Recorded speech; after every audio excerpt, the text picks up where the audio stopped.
Bonjour, bienvenue sur cette nouvelle vidéo. Et comme c'est la première de l'année et qu'on est en mois de janvier, je vous souhaite bien évidemment une joyeuse année 2025. Pardonnez-moi, hein, je ne veux pas faire un petit bilan de ma chaîne comme beaucoup font.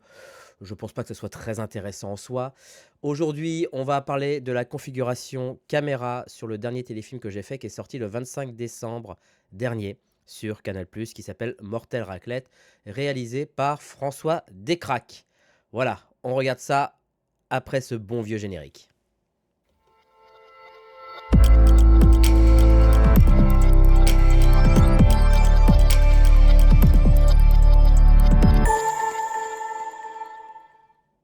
Ça me fait tout drôle de refaire une vidéo, là, ça fait tellement longtemps. Néanmoins, si vous voulez un peu de plus d'activité, n'hésitez pas à rejoindre la communauté Misiflix pour avoir des vidéos un peu exclusives que vous ne trouverez pas.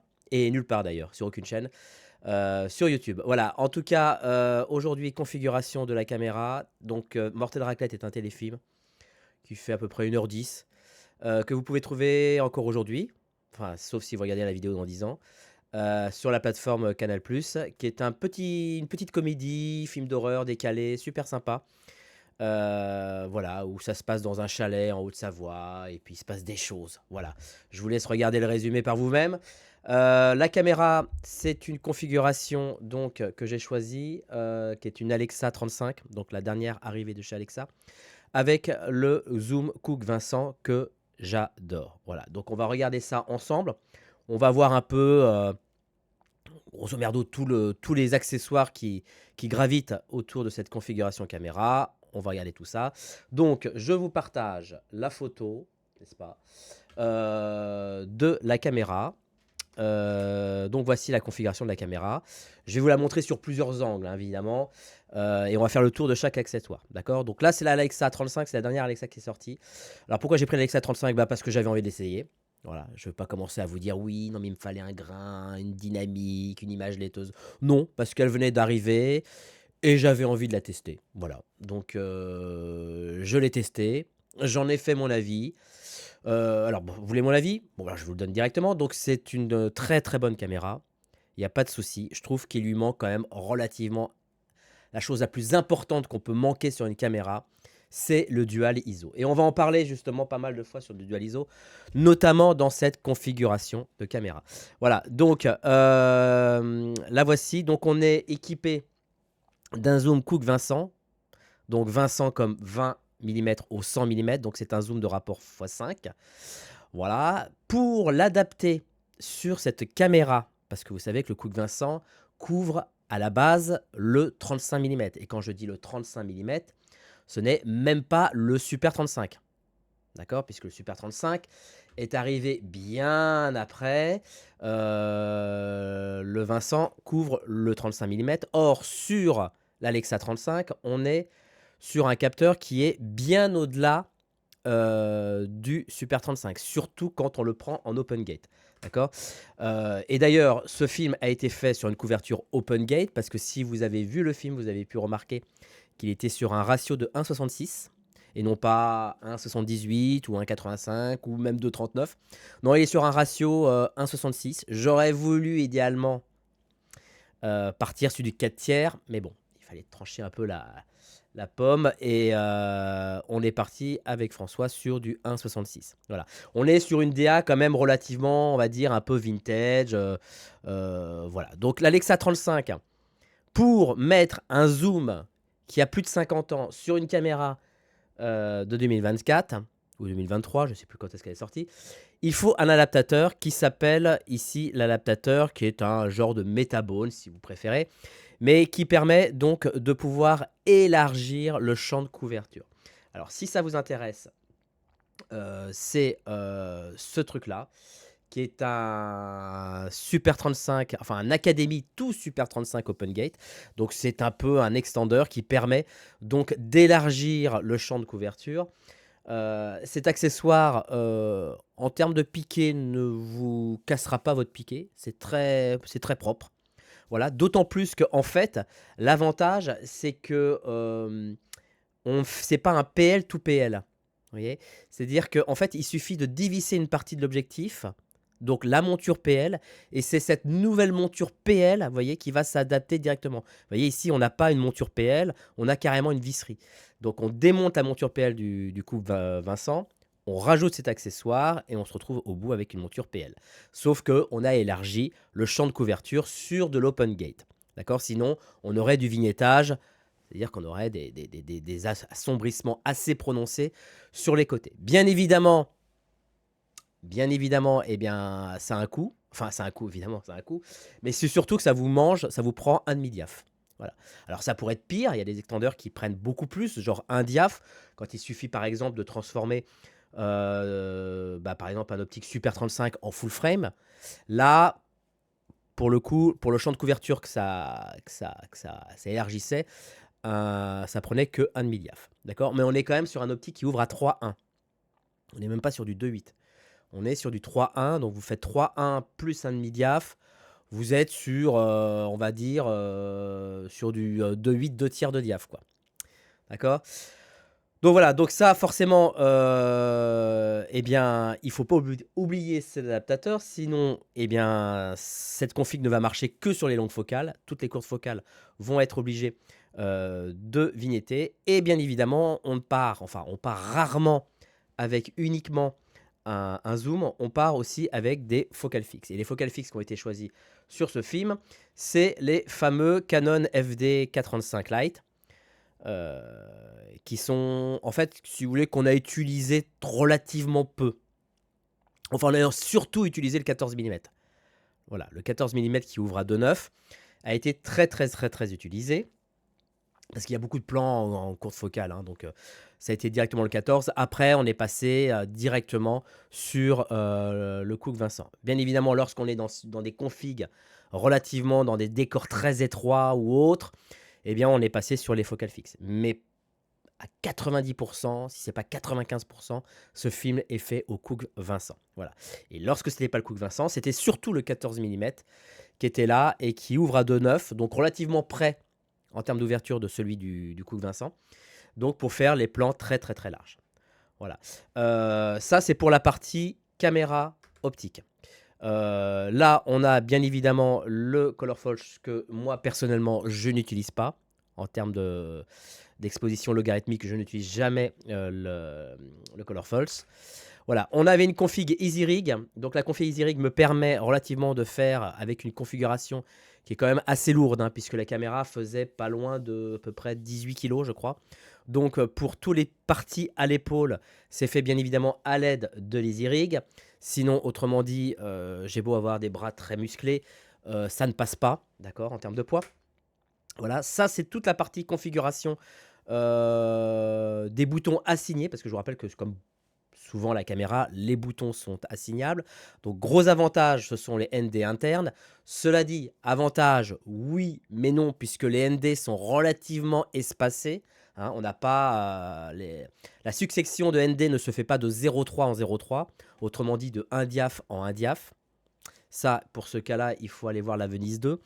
Mais là, voilà, on est sur des échelles un peu séparées, des intervalles assez séparés, ce qui parfois est assez relativement pénible. C'est-à-dire qu'en gros, vous êtes quand même obligé de sortir une série d'ND. Voilà. Parce que par exemple, le 0,3, vous ne l'avez pas. Le 0,3 qui enlève un diaph est parfois pratique. Vous ne l'avez pas. Donc, vous êtes obligé pratiquement de partir avec une série ND. Bien évidemment, l'affichage du log, qui paraît élémentaire sur, voilà, hein, quand on expose et quand on fait un film qui a pour but d'être diffusé à la fois en SDR et en HDR. Donc ça, c'est la config EasyRig, je vous l'ai montré. En termes d'accessoires, alors en termes d'accessoires, on est relativement simple, puisque la caméra est équipée d'un Abracam, qui est un pare-soleil très léger, très pratique et très léger, surtout quand on a une configuration du caméra relativement allongée comme ça. C'est pas la peine de la réallonger avec une matbox qui est vraiment qui prend de la place et du poids. Là, la Bracam, c'est relativement léger, ça permet de prendre les filtres. En termes de filtres, puisque je parle de filtres, on était sur des Classic Soft. Voilà.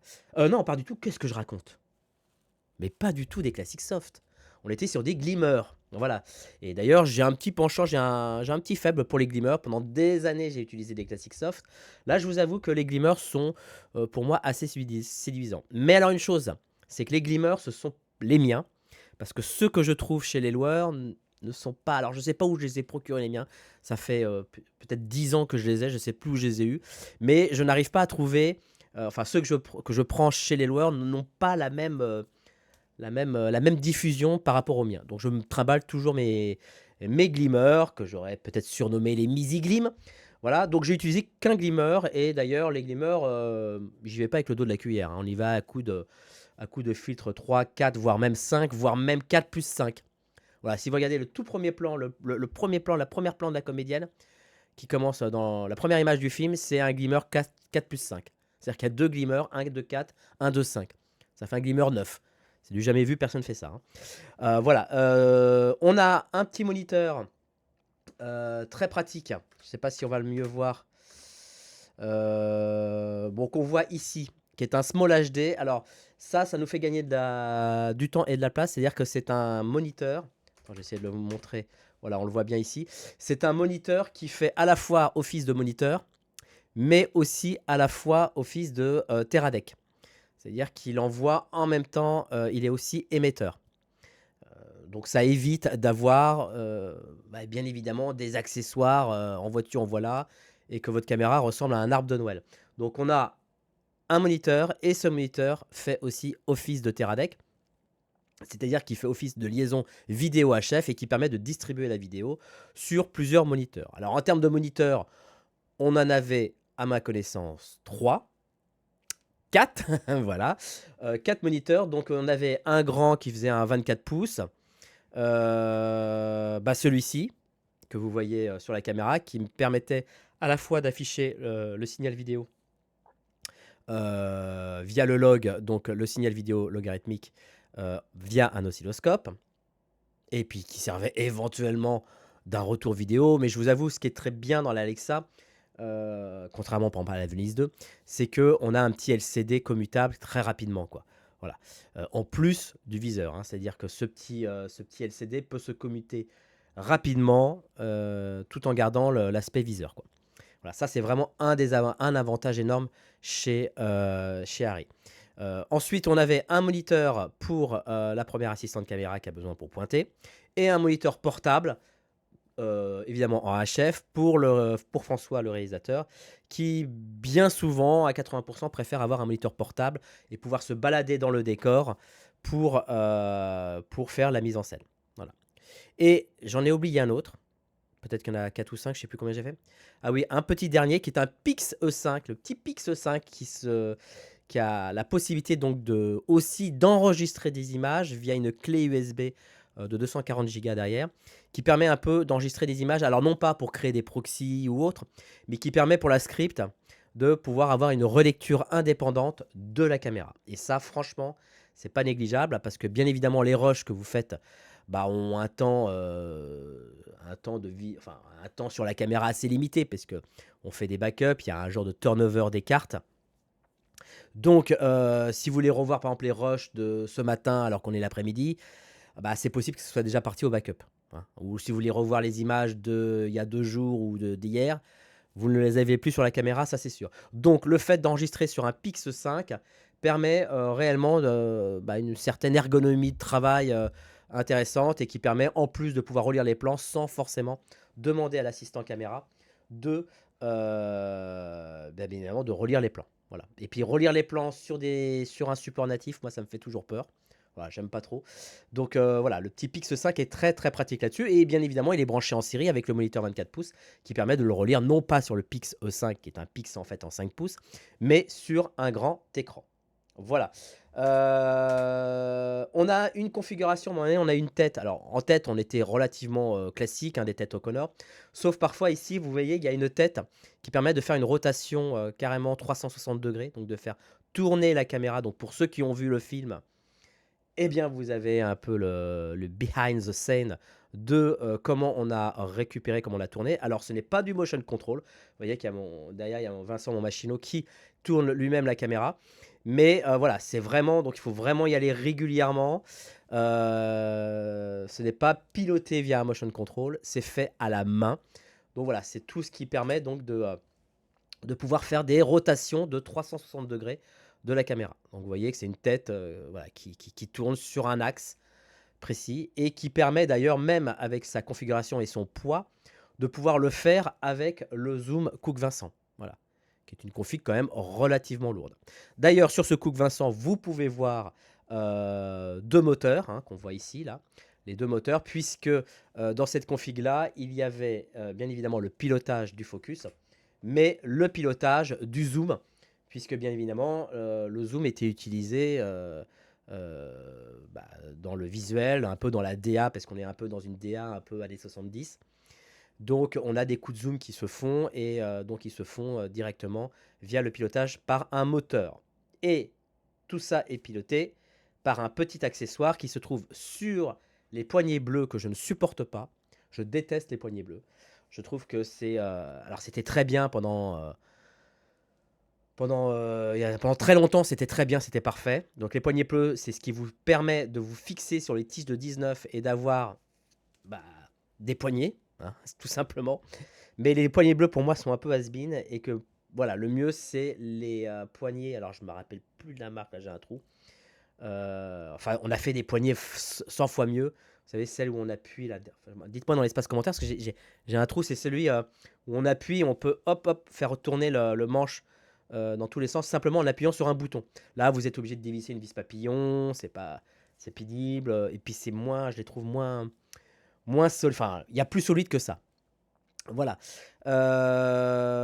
Bien évidemment, des batteries avec un système qui permet de pouvoir retirer des batteries en live sans éteindre la caméra. Ça, c'est un plus. Voilà. Et puis voilà, on a fait le tour un peu de cette config. Après, on a des petits sliders. Un petit slider d'1 mètre qui permet évidemment de slider. Et surtout, très pratique, le pied à roulette. Voilà. Un pied à roulette, c'est... bah, bon, là, je vous cache pas qu'en extérieur, c'est un peu plus chiant, un peu plus compliqué. Mais quand vous êtes en intérieur, c'est quand même vachement plus pratique de déplacer la caméra lorsque vous êtes sur un pied à roulette. Voilà. Donc là, on a les monitoring qui sont donc totalement HF, évidemment. Ça, c'est moi avec les iRig. La tête O'Connor. Alors, moi, je prends une tête O'Connor. Quand on a des grosses configs comme ça, j'aime bien plutôt prendre une tête manivelle, mais sachant que François cadrait, le réalisateur cadrait, donc c'est pour ça que j'ai préféré prendre une tête O'Connor pour que ça soit évidemment moins compliqué. Voilà le réalisateur en action. Et puis voilà, une bonne petite config, simple et efficace. Voilà. Si vous avez des questions, n'hésitez pas à me faire un petit commentaire dans l'espace commentaire. Si vous voulez en savoir beaucoup plus sur la prépa du film, le tournage, etc., je vous propose de rejoindre Misiflix où vous aurez plein de vidéos assez exclusives à ce sujet. Voilà, je pense faire une prochaine vidéo en vous détaillant, pour le coup, la liste lumière. Et vous verrez qu'elle n'est pas très lourde, la liste lumière. Elle est très simple, très efficace, très rapide. Voilà, je vous embrasse, merci. N'hésitez pas à liker cette vidéo, n'hésitez pas à vous abonner si ce n'est pas déjà fait. Et je vous dis à très vite. Merci, ciao.